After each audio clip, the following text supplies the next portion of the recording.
everybody can hear me? Because nobody's talking, right? Because nobody's talking, right? All right, nobody's talking. That's how we're going to do it tonight. Inshallah, this is what happened, all right? The day before Eid, it was Jummah, it was Thursday, okay? Brother Fiaz gave us a beautiful speech. He told us what Eid means and what it's all about, okay?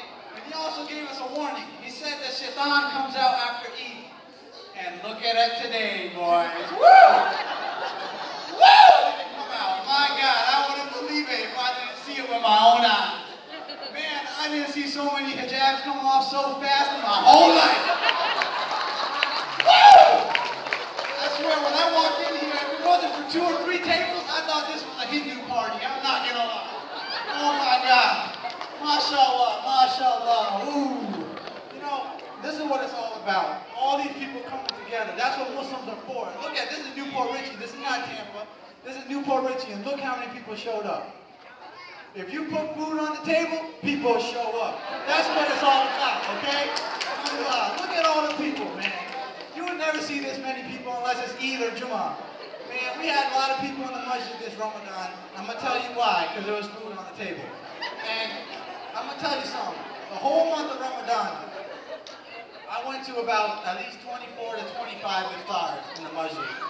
And how'd you guys like the food? Did you guys like it? You know, if you like it, come on.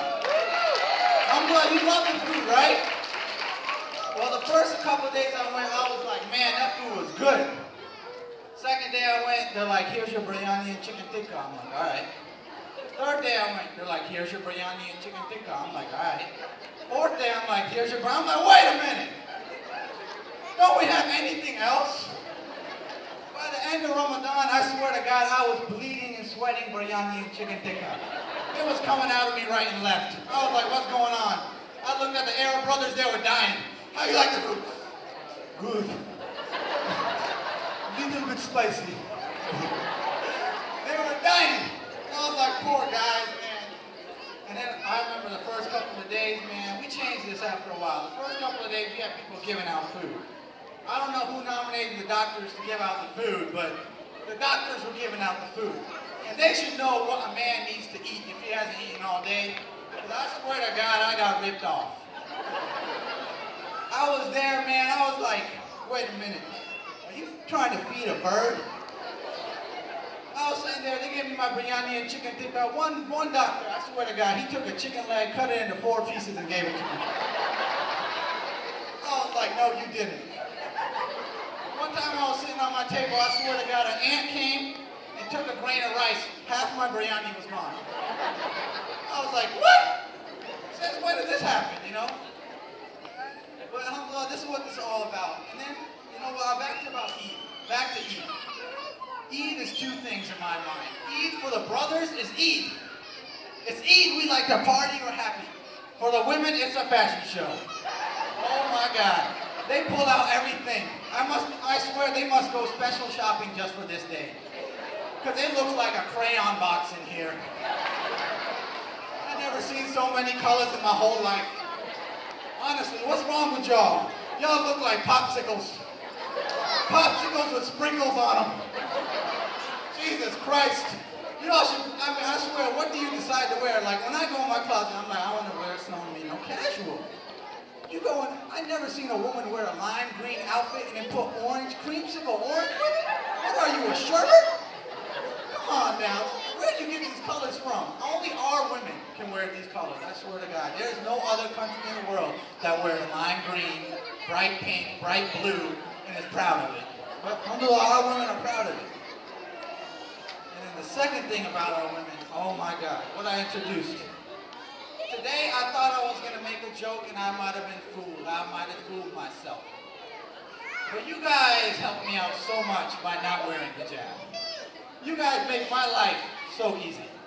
I'm going to tell you something. When you came to our masjid during Ramadan, there was a lot of covered heads.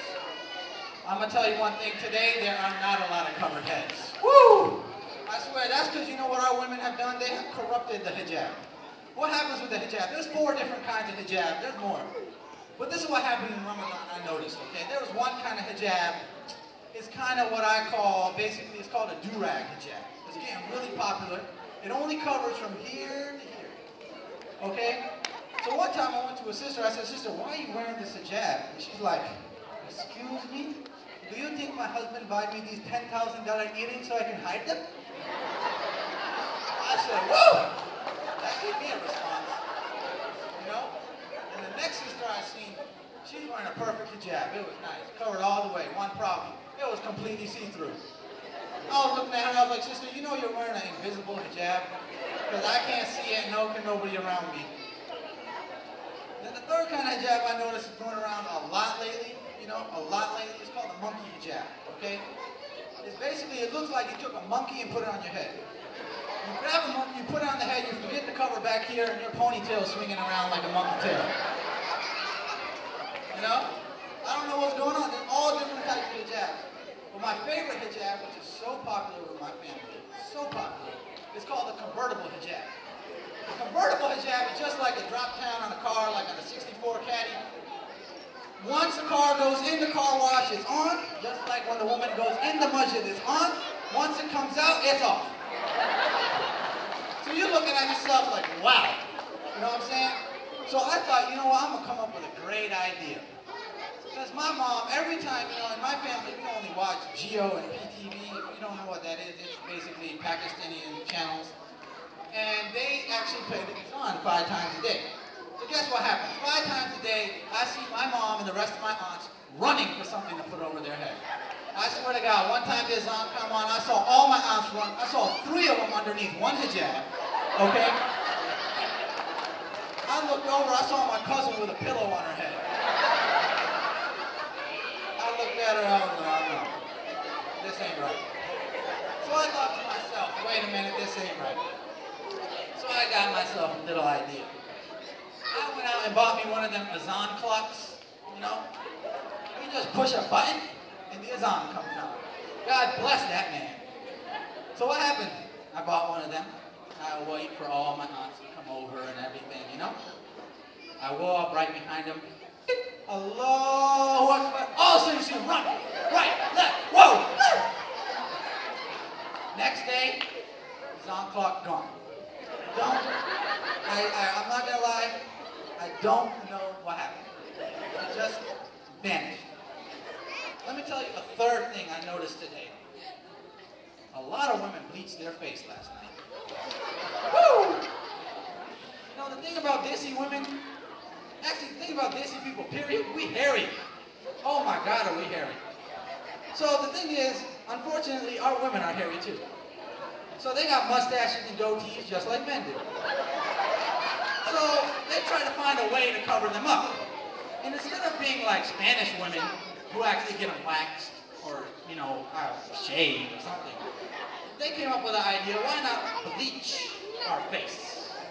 Because you know, we're white. No, you're not. Okay, so what they do is they bleach their face, so it turns their hair blonde.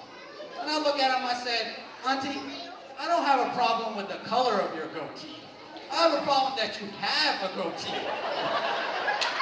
It don't matter if you look like Santa Claus or you look like a baseball player. You still have a goatee. But our women, they find a way to pull it off. Alhamdulillah, I don't know how they do it, but hey, they're happily married. Then the other thing, man, I'm going to cut on the women, you know, because when I go home, I'm going to get it. You understand? I'm going to get it. Don't worry. And I smell it coming. Let me tell you guys.